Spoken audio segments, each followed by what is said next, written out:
everyone, and welcome to our YouTube channel, Moneyline with Nancy at TV. In case you're not a subscriber yet, please do subscribe. Just press the subscribe button as well as turn on the notification bell so that you can get notifications when we upload our videos. Don't also forget to subscribe and join, follow, like our other social media platforms. Of course, you're seeing it right about now. Don't also forget to share this video across your platforms. Enjoy the video. All right, welcome back to the program. As you can see in my background, of course, former President Buhari died in London yesterday. He will be buried today, but before we do, let's quickly take a look at President Buhari's legacy. Just like I mentioned at the beginning of the program, joining me right now is Joachim Macebong. He is a consultant at Control Risk. He's a governance analyst also. Good morning, Joachim, and welcome to the program. Good morning, Nancy. Thank you for having me on once again. Can you hear me? Yes, I can hear you. Can I see Joachim, please? I can hear you. Yes, I can see you now. Yes, Joachim, we're expecting Dr. Paul Alaje to join you as soon. But let's begin. What's your reaction? How do you feel? What are your sentiments regarding President Buhari's passing? This is a man, of course, that is known now as an era, you know, for those of us that lived through his democratic presidency, as well as also even the military when he was a dictator. What are your sentiments? Thank you, Nancy. My sentiments right now are the same sentiments I had when he was president. Buhari is indeed a consequential leader, although not in the way some of us might have hoped for in 2015. He represented a set of ideas that in the main have set Nigeria back significantly, and the sum total of those ideas have led to a cost of living crisis that Nigerians have not seen in over a generation. And I think that because of those ideas, the same feeling I had when he was president are the same feelings I have now that he has passed. It is something that Nigeria has to work very hard to get out of, because cost of living is central to every citizen's experience of living in his or her country. And the consequences of that legacy are the things that we are dealing with right now, and we will continue to deal with, honestly, I think, for the foreseeable future. Those are my sentiments. Okay, let me bring in Dr. Alaje. He has joined us now. Dr. Alaje, good morning and welcome to the program. A beautiful morning to you, and thank you so much for having me. Okay, Dr. Alaje, can I see you? Is Dr. Alaje on the video? What are your sentiments concerning President Buhari, former President Buhari's demise? I mentioned earlier, you know, sentiments are mixed. For those, you know, there are those that also love him. There are those that love to hate him too, or dislike him, as you said. But today we're looking at the economic legacy, and what we've done on the show is even to put together you know, like a brief summary of his 8 years presidency, and I'd like my team to put that on air. So, Dr. Paul Alaje, what are your sentiments? First of all, I must say that President Buhari is one of the so privileged Nigerians, and my condolences to his family. When we lose anyone, no matter what part of divide people fall, if there is a divide at all, whether they see him as a good leader or as a bad leader. He has been very privileged to have led this country 3 times. First, as a military general, and 2 times as a civilian leader.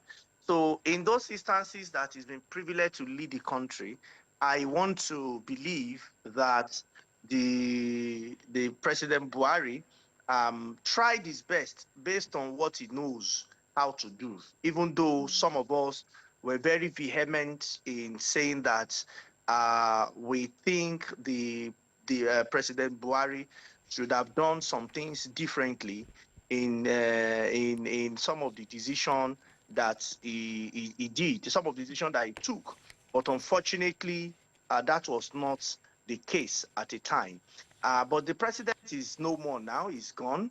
And I think rather than discussing whether his decisions, he took a lot of wrong decisions as a former civilian leader. A lot of wrong decisions, and you know that I was in your show. I was oftentimes, in fact, most of the time I shared with you on this show was when President Buhari was in office, starting with the decision with IMF, starting with the partial concerns around cost of living in Nigeria, also things that has to do with taking economic decision at the time. President Buhari, most of the time, on some instances, even sat on the fence, and we saw the level of corruption that went down under his nose, even though we have a very huge perception of him as a leader. So, but he has also done some very interesting thing as a former president. I can tell you that he tried his best possible to unite the nation. Based on his own understanding, he tried to his level of understanding, he's tried his best. It was also when he had major crisis regarding his health, I think, during his first term. And I noticed he came back and he did his best. It's just that, was that best enough? I can tell you that if you are using economic to determine, the answer will be no. Because when you look at various economic parameters under his administration, what is happening to inflation? He took inflation from 9%, he left it at double digits, over 20% before he left office. When you look at unemployment was highest up to, because as of that time, we were using 20 hours per week to measure unemployment. GDP under his administration experienced 2 recessions under President Buhari. And when you talk of exports, it was almost non-existent. We saw an unimaginable theft of crude oil under President Buhari's administration. So those were the things, even though at the end of the day, President Buhari also tried to reach out to people, to some concerned person, militants in the Niger Delta, to ensure that some of the worries and the concerns were resolved around there. Paul, I would appreciate that you still keep your video on because I can't see you. But let me come over to Joachim. Like I mentioned earlier on, President Buhari, of course, is a complex man. It depends on the side of the divide that you are on. But there are some things that he also did well, you know, during his time. Do you think so? For example, of course, creating those, some of them made in controversy, the National Social Register, you know, the cash transfer, the intentions behind those things. NNPC became NNPC Limited, the Petroleum Industry Act, Infracore, a few things that I can mention around the economic space. What do you have to say about that? Thank you, Nancy. So I think, first of all, we need to understand that governance, especially in a place like Nigeria that has so many challenges, cannot be about intentions. Governance is about results. And because governance is about results, we have to judge the tenure of our political office holders on those results. So let us quickly talk about the National Social Register, for example. The National Social Register was mired in controversy from the beginning, up to the point where when it got down to the state level, it ended up being completely politicized. And you had governors even saying that they wanted to do an entirely new register because, according to them, of course, the register did not reflect the poor people who were, in their states. Now, those of us who follow these things closely know what that is code word for. However, the inability of the state and federal government to agree on what a social register is and the people who are supposed to be on it, unfortunately, some of the blame for that has to land on the president's table. As far as other things that he did, which might have been classified as positive, they also they also fall down when it came to implementation, and also, concerning the actual design of many of those things as well. If you want to talk about infrastructure, you are going to have to ask yourself, the infrastructure was delivered, but at what cost? The infrastructure was delivered, but what was the opportunity cost, of that? And honestly, your show is only about only about an hour long or so. I can talk about each of these specific issues over the course of several hours, but we don't have that time, do we? Yes, we do not. What do you think that the true legacy of President Buhari would be in the midst of all of this? Because a lot of people still look at him even from the prism of him being a military dictator. He was sold to Nigerians as a reformed Democrat in 2015, and we saw, of course, the spillage of what happened in his 8 years as civilian president. In the midst of all of this, what do you think his true legacy, in your own view, would be, or is I think actually? his true Yeah. legacy, I think in the end, his true legacy is about cost of living. And the reason is because if you look at the inflation statistics only, you noted in your intro that he met inflation at single digits. And then by the time he left office, it was 22%. Now that was because of massive money printing again, which you also referenced in your intro, where there was about 20, 22, 25, 27 trillion naira in ways and means that then pumped a lot of money into the economy, made the economy overheat. And then when you combine that with things like border closure, when you combine that with things like the bans on imports of various important commodities, agricultural commodities, when you combine that with other, things like the anchor borrowers program that failed to deliver increased agricultural productivity, and then you combine that with insecurity in various food, producing parts of the country, particularly the north central and in the northwest, that crystallized under his administration. What you have is the most toxic of toxic mixes, which is money chasing non-existent productivity in the economy, a supply side shock, both domestic and foreign, and then leading to sky-high food prices that we are still suffering from today. Now, many people, now the current administration is trying to untangle that, although slowly, but all of that legacy is what they are dealing with. And I think that his primary legacy will be the cost of living crisis that we are dealing with today. Even though we can talk about various other things, we can talk about the shrinking of the democratic space under his watch. We can talk about various other things, but his primary legacy, I think, will be cost of living, and that will take a very long time indeed to unravel. Dr. Alaje, former President Buhari, of course, campaigned on fighting corruption, tackling insecurity, and fixing a battered economy in quotes, which he said he inherited from the Jonathan days. But of course, history now tells us the opposite. But as of many, of course, who lead, I've mentioned a few times now that his legacy is complex. Dr. Alaje, can you hear me? Yeah, Staring, clearly, I can hear you. yes, I can hear you now. Can you hear me? staring both admiration and criticisms.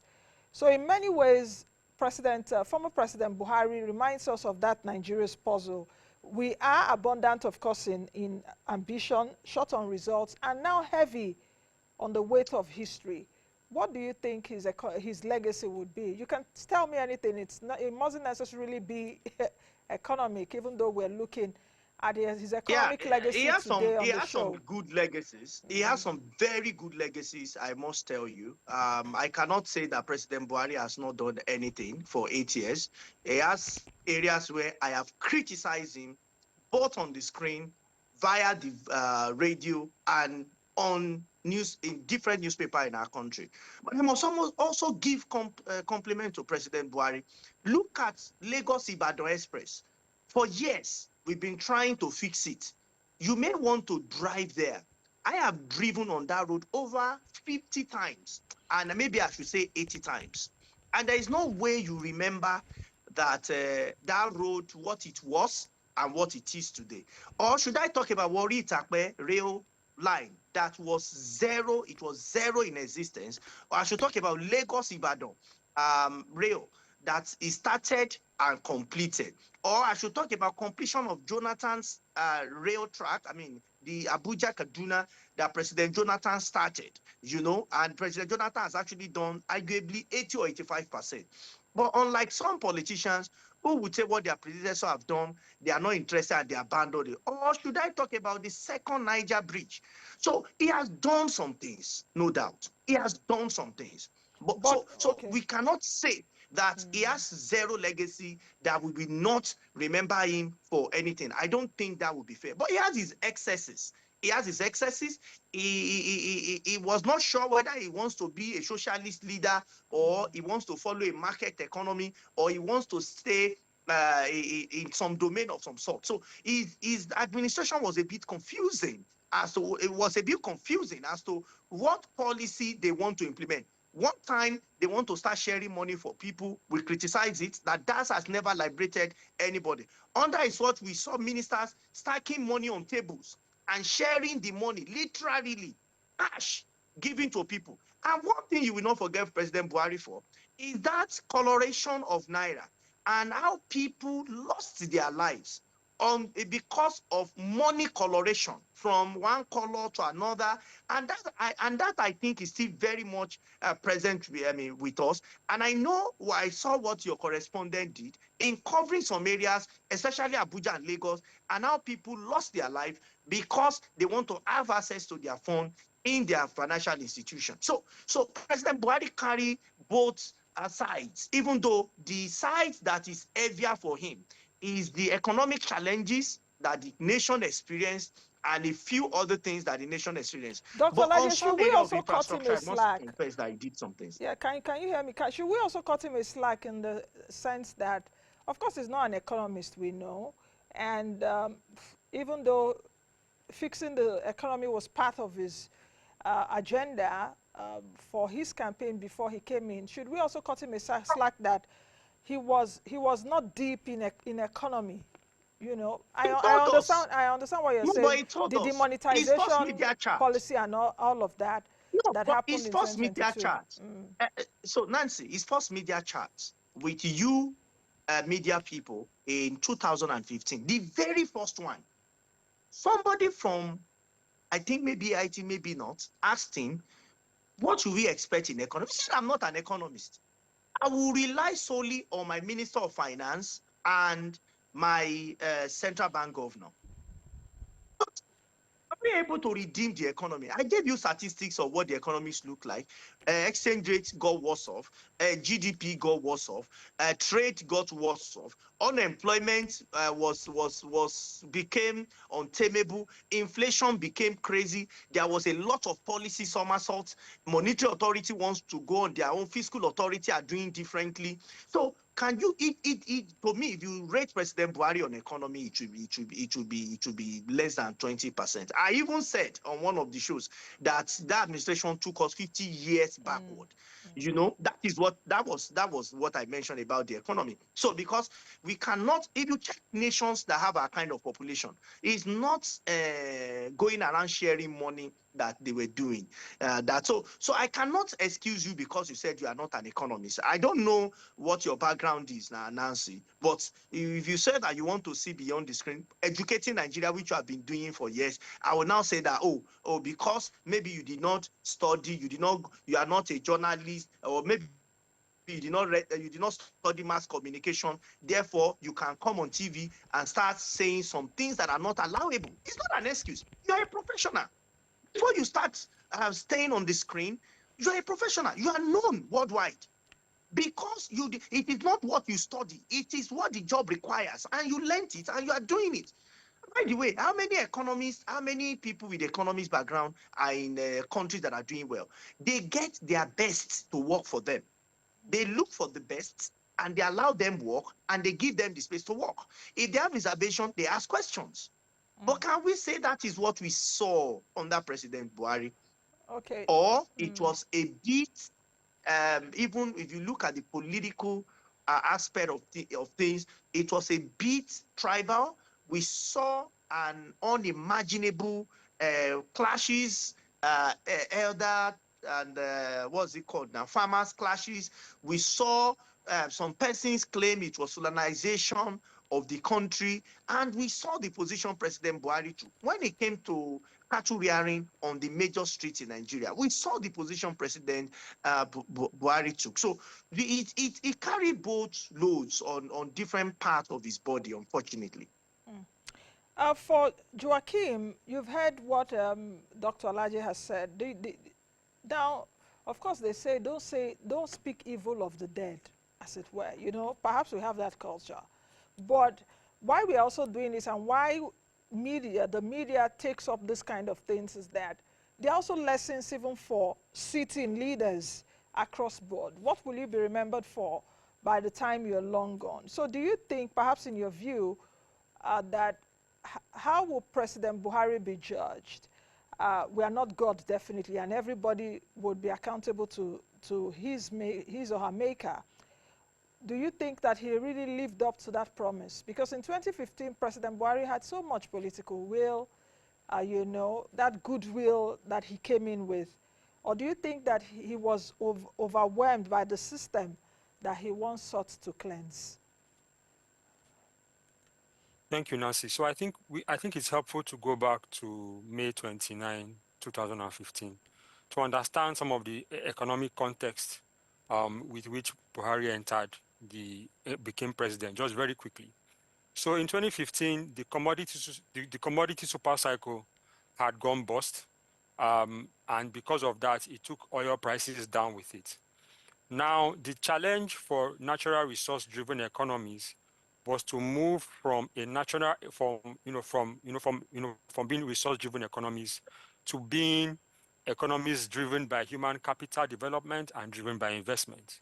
Now, Buhari, at the time he came into office, had the political capital to carry out that kind of economic and structural transformation. However, he missed that moment because not only did he not understand the moment personally, but also, and I think perhaps as a result of that, he didn't have people around him who understood the moment and understood what the challenges and understood what was possible. And so the investment in human capital development did not materialize.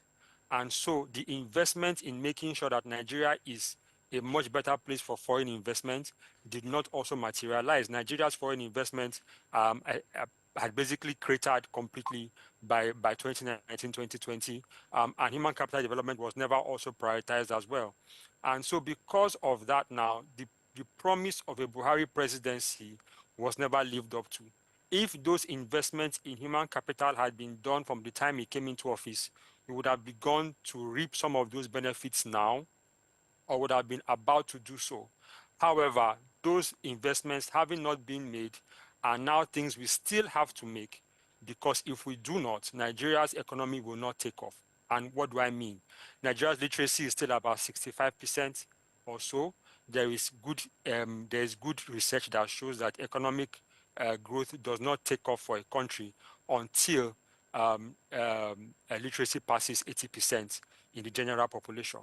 The scariest statistic in Nigeria today is that only 25% of 7 to 14-year-olds possess foundational literacy and numeracy skills. That is from the multiple indicator cluster survey that came out in 2021. I do not expect that those statistics have significantly improved since then. Now, because of these issues, we will continue to have this drag on economic growth, and we wasted 8 years, trying, failing to make those investments, and ultimately that is the barometer on which his administration will be judged at the end of the day. You know that,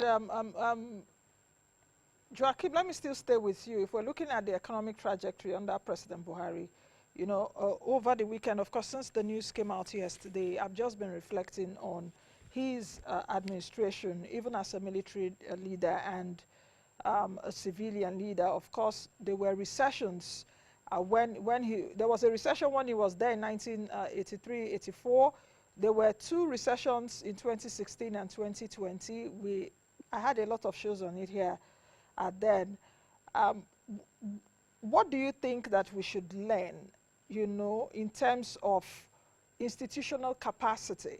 Because as President Buhari has passed on now, I was actually thinking all through yesterday, what are the lessons that we should learn from this economic architecture? Lessons from perhaps military transitioning to democratic government and all of that. As a governance person, what do you have to say about that? I think the lesson that we need to learn is that there is no substitute for having very good technocrats in the positions that matter. There is no substitute whatsoever. In the Ministry of Finance, the Ministry of Commerce, the Ministry of Investment, places like education and healthcare, there is no substitute whatsoever. We cannot begin to pack these important positions with politicians and people who are only looking to run for governor or run for senator, at some point in the administration's life.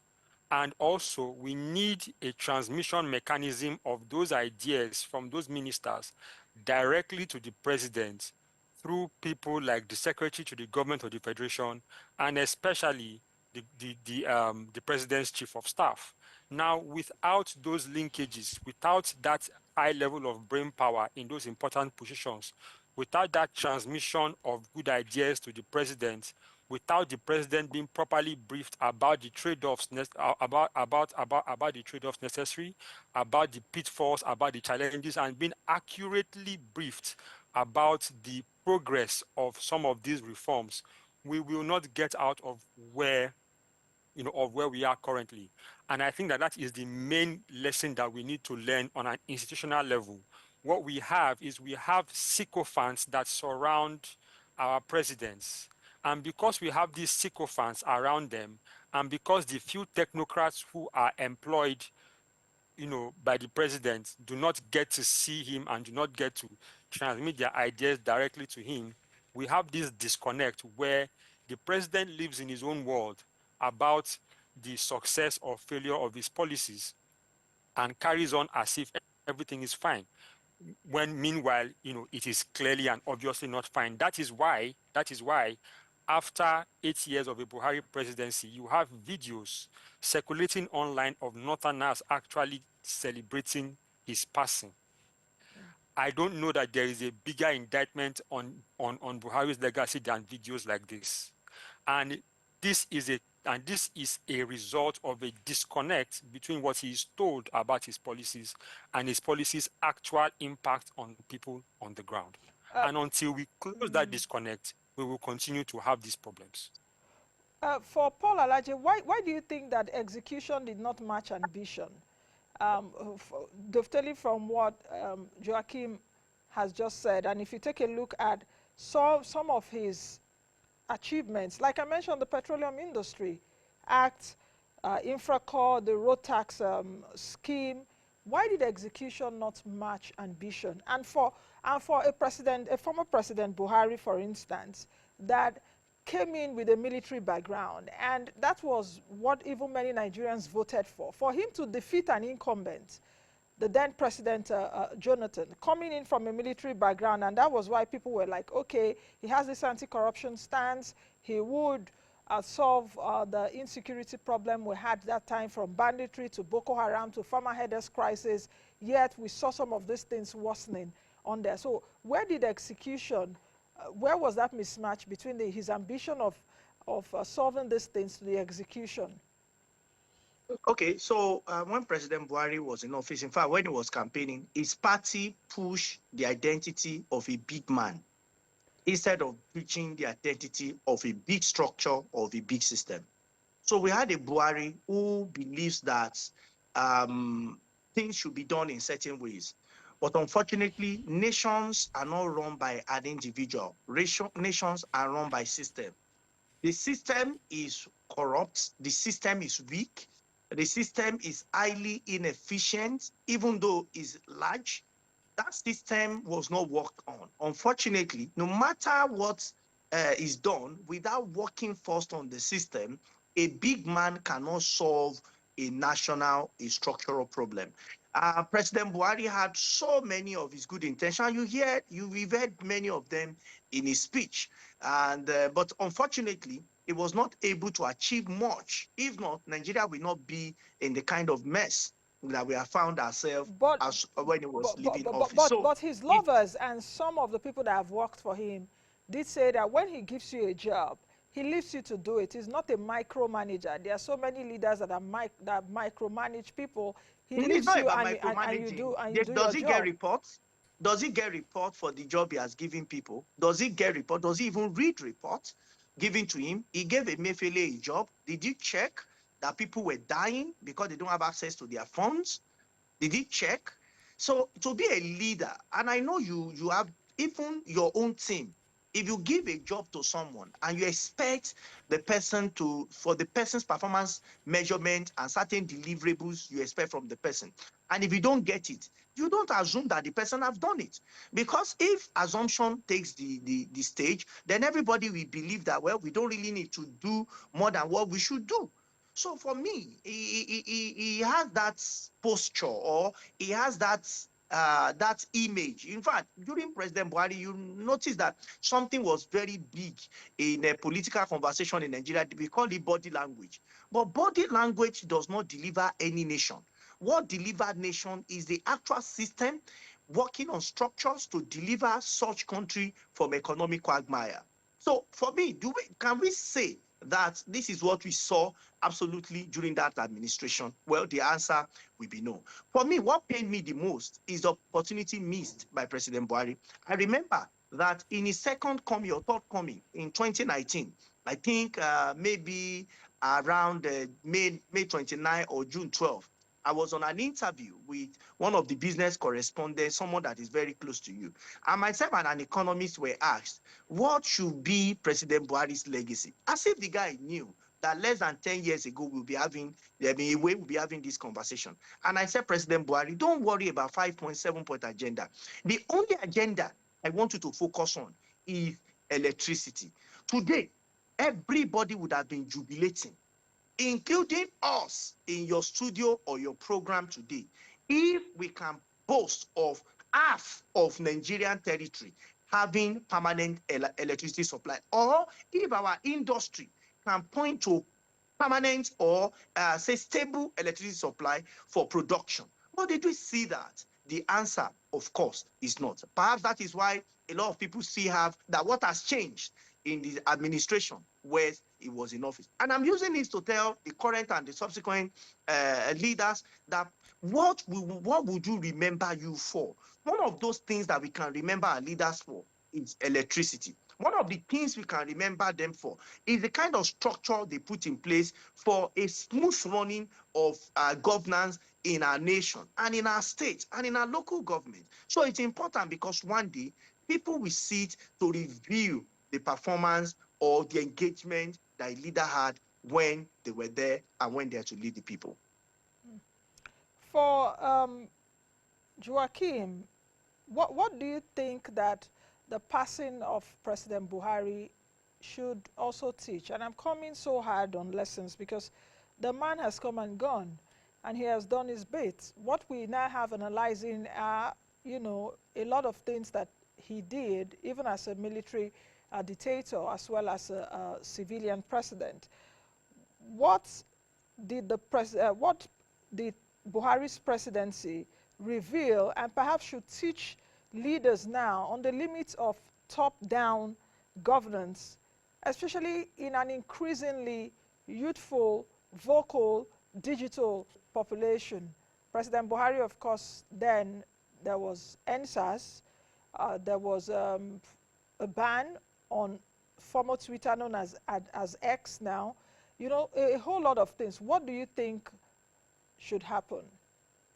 Especially looking at the top-down governance, not bottom-up approach. Thank you, Nancy. I think that in many ways, Dr. Alaje has, in his last comments, hit on two very important things. One, you have to be hands-on as a leader, particularly in a place like Nigeria that has many challenges, you have to be hands-on. You cannot give people a job and just let them run without checking in about how the job is going.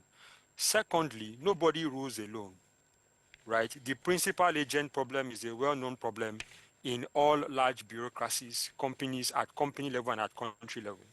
You have to ensure that the people you have asked to do a job for you are actually doing that job, and you must make sure that you follow that up. One of the things our Obasanjo did that made him very effective was that he was very hands-on. He never left anything to chance. When he was following something up, he followed it up to the end, and in fact, his work ethic was said to be legendary, frequently putting in 14, 15, 16-hour work days, right? And then the last thing that Dr. Alaje said was But about President focusing Buhari on one had thing in a particular. history too of ill health at the time. His first term, Precisely, yes. precisely. And that means that to become president of Nigeria and to be effective, you need a certain level of energy. That level of energy will be channeled into following up these various issues Exactly. and following up how the implementation of various issues are going. Because without that level of energy, without the energy to review reports yourself, not to really defer to what your chief of staff said, or what your minister said, or what or what anybody else said. That energy level has to be there, because if not, you are going to have a lot of things falling through the cracks. And also, like Dr. Paul just said now, there has to be an element of what they call monomania. What does that mean? Focusing on one thing almost to the exclusion of all other things. Like he said, if the focus was electricity, that problem would have probably have been fixed or almost fixed. And Okay. then we would have been singing a different tune today. There could also be an issue of roads. There could be the issue of human capital development, for example, ensuring that every Nigerian child can read up to a particular grade level. Okay. These are things that can occupy any president for a number of years, rather than dissipating your energy in on things that don't Okay. matter, and also and all that. Joachim, we have less than a minute to end, but I would like to drop this in. President Buhari, when he was about to leave, as president in 2023, he did say that when Nigerians judge him, that we should also be fair to him. What do you think? In just a few seconds, and I'll ask Paul Alaje the same question. He said, Nigerians, you should also be fair to me when you are judging me.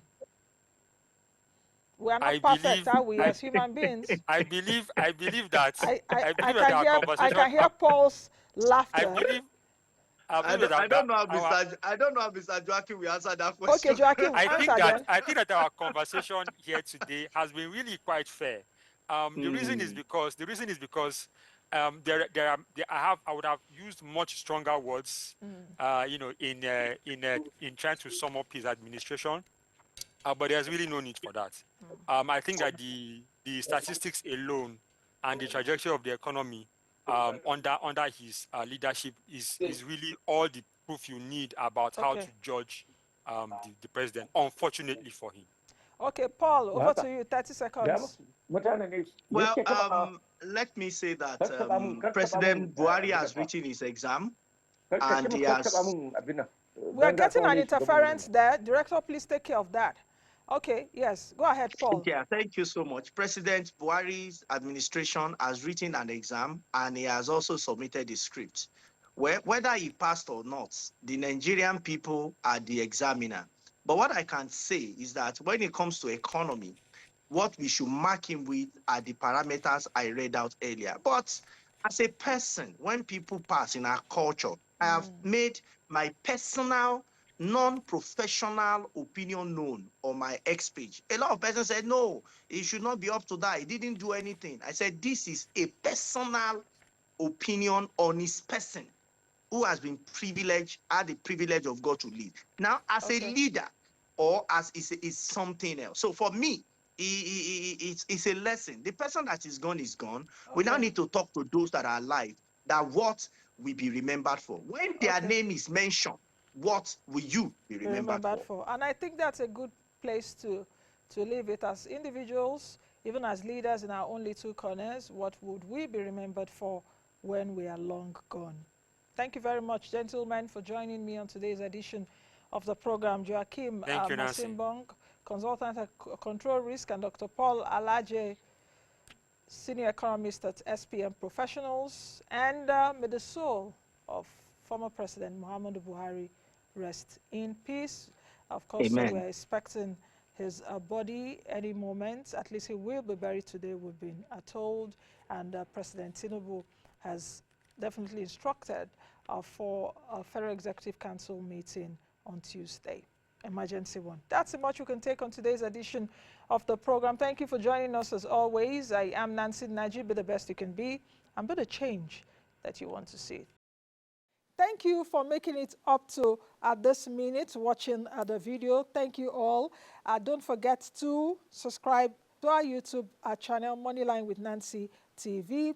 Like, follow all our other social media platforms where we keep you up to speed with fantastic interviews, as well as markets, personal finance, business, and economy information. This is the best place to be. I'll see you all again in the next video.